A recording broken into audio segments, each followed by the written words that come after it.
No início, o campo, pastores e plantações no Vale do Pó. Etruscos, que em Gênese moldariam o ferro e também o caráter dessa civilização, onde durante 5 séculos vigoraria o poder do trabalho, da inteligência e da arte da guerra. A monumental Roma, com suas oferendas politeístas e altares, surge no mítico imaginário na versão lendária dos irmãos Rômulo e Remo. Na narrativa de Eneida do poeta Virgílio, os gêmeos, descendentes de Enéas, herói troiano, foram abandonados à própria sorte ainda crianças, no rio Tibre. Salvos e amamentados por uma loba, o mito e a saga reforçam a luta fratricida pelo primeiro reinado de Roma, que assinalaria nas fieiras da história a vocação desse que se consolidou como o maior império do mundo ocidental. Em 753 a.C., os primeiros habitantes de Roma, os latinos e sabinos, integram o grupo de populações indo-europeias originárias da Europa Central que vieram para a Península Itálica em ondas sucessivas.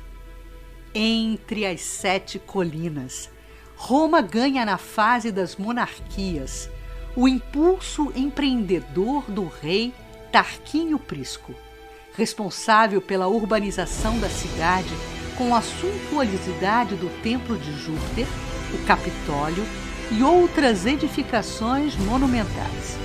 Foi ele o responsável pela drenagem dos pântanos e também do inovador sistema de esgotos, a cloaca máxima.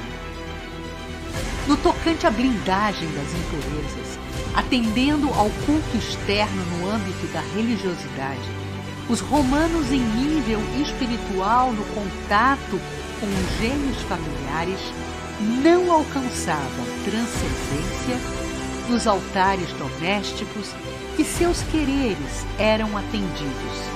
E na falta de unidade, o panteão Templo Maior de Roma contabilizava mais de 30.000 deuses. Os patrícios ocupavam o lugar no Senado e no poder.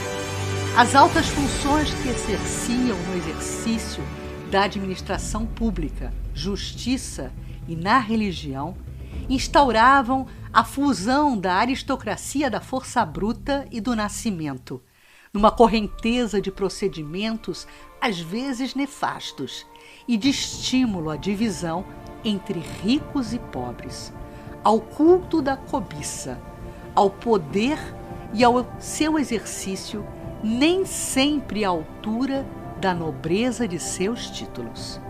Em 509 a.C., o Senado afirmava protagonismo. Caiu o período da monarquia romana e os patrícios passaram na República a dar ao Senado o status de maior órgão de poder político de Roma.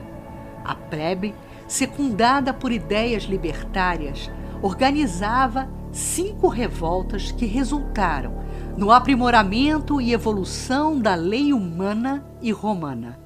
Com a inexorável ação do tempo e da lei do progresso que é divina, as duas classes, patrícios e plebeus, praticamente se igualariam em relação aos direitos civis. A águia traduzia seu simbolismo em expansão territorial e bélica. Rompia fronteiras, tanto as físicas entre territórios como as de moralidade. A família romana, exemplo de instituição sublimada, que guardava as virtudes heróicas da mulher e a perfeita compreensão dos deveres do homem, viu corrompida sua estrutura em almejos de sedição e poder.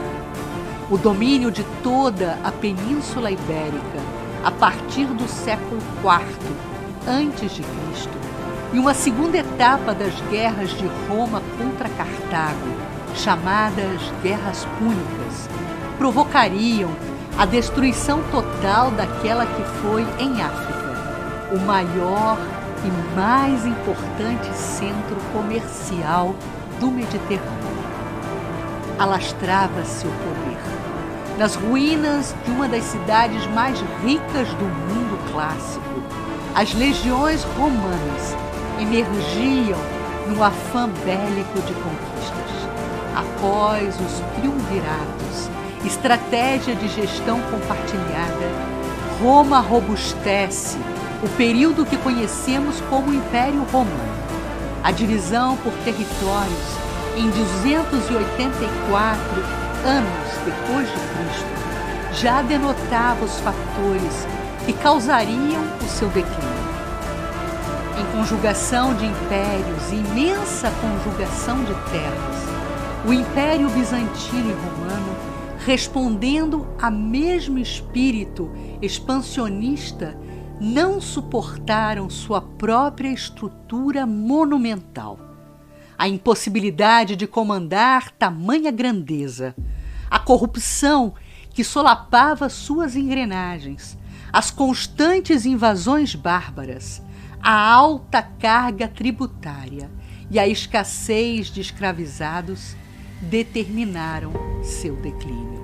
Mas, na aurora de novos tempos, a providência divina alerta para os descaminhos, mobiliza-se para a oferta da Boa Nova.